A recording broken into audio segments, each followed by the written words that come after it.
اور ہمارے یہاں کیا ہوتا ہے، جنازہ تیار ہو کے چل دیا اور فلاں جگہ کا ٹیمپو اور دو عورتیں آئی، روک لو جنازہ روک لو، کہ وہ دو آ رہی ہیں انہیں دکھانا۔ بھائی ہوتا نہیں ہوتا، روک لو روک لو۔ اب انہیں بھی شرم نہیں ہے، مردوں کو چیڑتی ہوئی آ رہی ہیں ایک دم ہانپتی کانپتی، جیسے انہوں نے منہ دیکھ کے جنت دلا دینا ہے، اور سب کہہ رہے ہیں روکو روکو بھائی روک۔ ارے بھائی کیوں روکو، یہ تو بتا دو مجھے، وجہ کیا ہے؟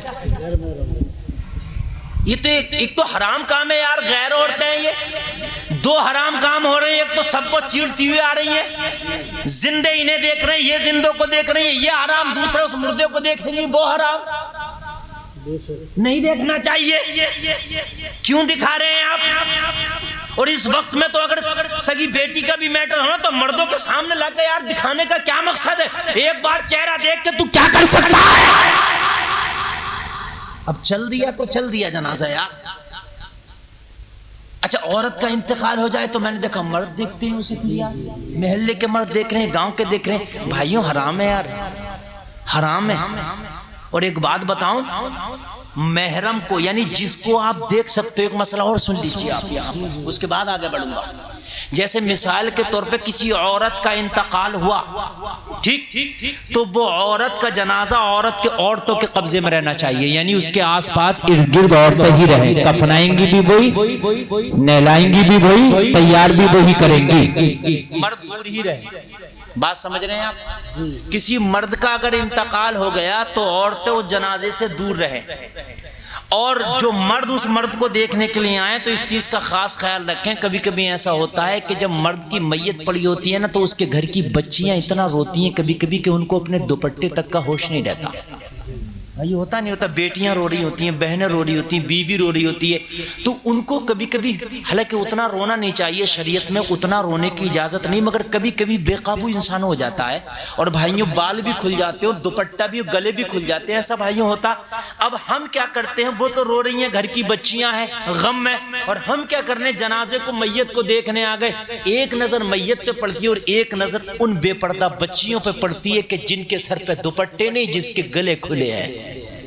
بھائیو ہم بھی حرام کر رہے ہیں، اس لیے کہ ہم مرد کو دیکھنے ضرور آئے، جائز تھا اس کا چہرہ دیکھنا ہمارے لیے، لیکن یار ان بچیوں کو ہم نے پہلے پردے میں کرا دیا ہوتا، پہلے ہم نے یہ کہہ دیا ہوتا ان بچیوں کو ذرا الگ کر لو، اس کے بعد میں اپنے اس عزیز کا چہرہ دیکھوں گا، اس لیے کہ اس کے گھر کی بچیاں بے پردہ ہوں گی، کہیں اس کے اوپر میری نگاہ نہ پڑ جائے۔ یار ہم میتوں میں کتنے حرام کام کرنے لگے لوگوں، ان چیزوں کا یار میتوں میں خاص خیال رکھو۔ یار مرنا ہمیں بھی بڑی تکلیف ہوتی ہے، تو میں عرض کر رہا تھا نماز جنازہ پڑھو، اگر مرنے والا نیک ہے تو پڑھنے والے کو بخشواتا ہے، پڑھنے والا نیک ہے تو مرنے والے کو۔ اچھا ایک بات بتاؤں، بچہ پڑھے تو مرے تو الگ دعا، بڑا مرے تو، اور پاگل مرے تو ہے کسی کو اس کی دعا یار؟ نماز جنازہ تو اس کی بھی ہوتی ہے، کیوں بھائیوں؟ ارے بات صحیح ہے کہ نہیں ہے میری؟ یہ تو کبھی سوچا ہی نہیں، آج میں بتا دیتا ہوں، میرے ذہن میں بات آ گئی، بچہ مرے تو دعا الگ، بڑا مرے تو دعا الگ، پاگل مرے تو کون سی پڑھے؟ کون سی؟ اللہ کو کہہ رہے جو پڑھتے ہیں وہ اسی پڑھے۔ نہیں چچا آدھی بات بتا رہے، اب پاگل ہے 50 سال کا تو کون سی دعا پڑھے؟ ہے کہ نہیں ہے؟ نہیں پاگل تو بچہ بھی ہو سکتا، پاگل بڑا بھی ہو سکتا ہے، نہیں چچا نے جواب تو دیا، کوئی بات نہیں، چاہے غلط ہی دیا صحیح دیا۔ یار یہ غبارے نہ لگایا کرو، یہ بڑے ڈسٹرب کرتے ہیں، ہماری قوم اتنی ڈرپونک ہو گئی اب تو غبارے سے بھی ڈر لگنے لگا۔ اگر کربلا کے میدان میں تم ہوتے تو کیا کرتے؟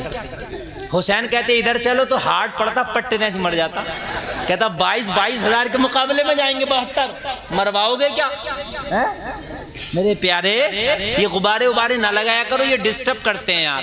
اور اب جب جلسہ ہو جائے گا تو اب جھگڑا ہوگا، وہ کہے گا میں لے کے جاؤں گا، وہ کہے گا میں لے کے جاؤں گا، یہ بھی دیکھ لیے تو میں نے یہ بھی دیکھا، جھگڑا ہوتا ہے۔ پھر ایک جگہ جھگڑا ہو گیا کہ اتنے غبارے میں لے کے جاؤں گا، اتنے میں، جھگڑا برابر آنا ہے، تو ایک بولا سب کو پھوڑو ابھی میرے سامنے۔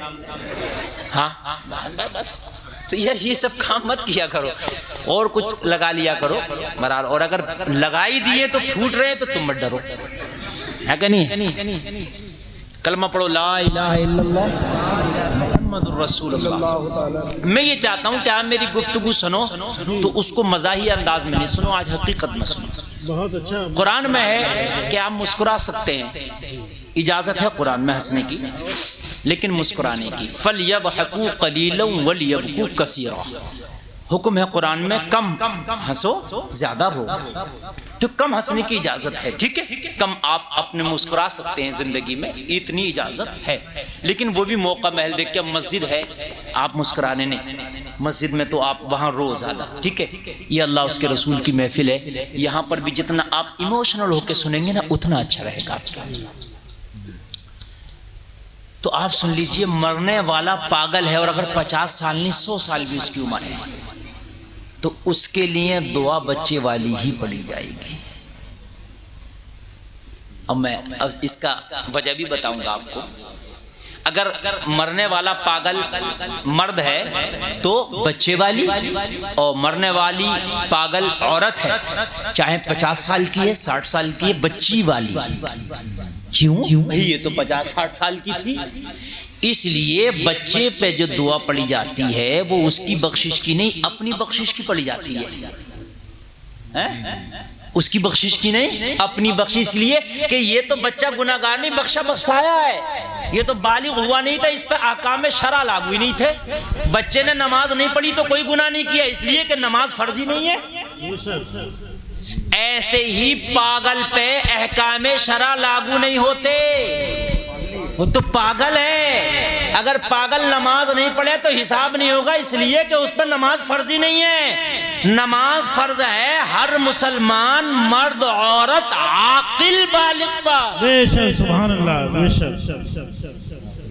عاقل ہونا، عقل والا ہونا ضروری ہے۔ بھائی گہرائی کو سن رہے ہو؟ اچھا لگ رہا کہ نہیں لگ رہا؟ دیکھو جو سمجھدار لوگ ہوتے ہیں مسئلے کی بات، گہرائی کی بات وہی بتاتا ہوں میں، اور جو سمجھدار نہیں ہے تو پھر ان کو تو وہ ایسی اچھی لگتی ہے، سمجھ رہے ہیں آپ؟ سمجھدار ہیں تو میں آپ کو بتا رہا ہوں، مسلمان ہونا کافر پہ نماز فرض نہیں، نابالغ پہ فرض نہیں، اور پاگل پہ فرض نہیں۔ تو اس لیے پاگل پہ احکام شرع نہیں ہے، یہ مر کے گیا تو یہ بھی جنتی ہے، تو اس میں بھی بچے والی دعا، یا اللہ اس پاگل کو ہمارے لیے اجر بنا، شافعا و مشفعا، اور ہمارے لیے شفاعت کرنے والا بنا۔ بے شک۔ نعرہ تکبیر، نعرہ رسالت، جشن عید میلاد النبی، مفتی غلفام صاحب قبلہ، نعرہ تکبیر، سبحان اللہ۔ ایک پوائنٹ کی بات نہیں بھائی، ایک پوائنٹ کی بات، ایک بہت پوائنٹ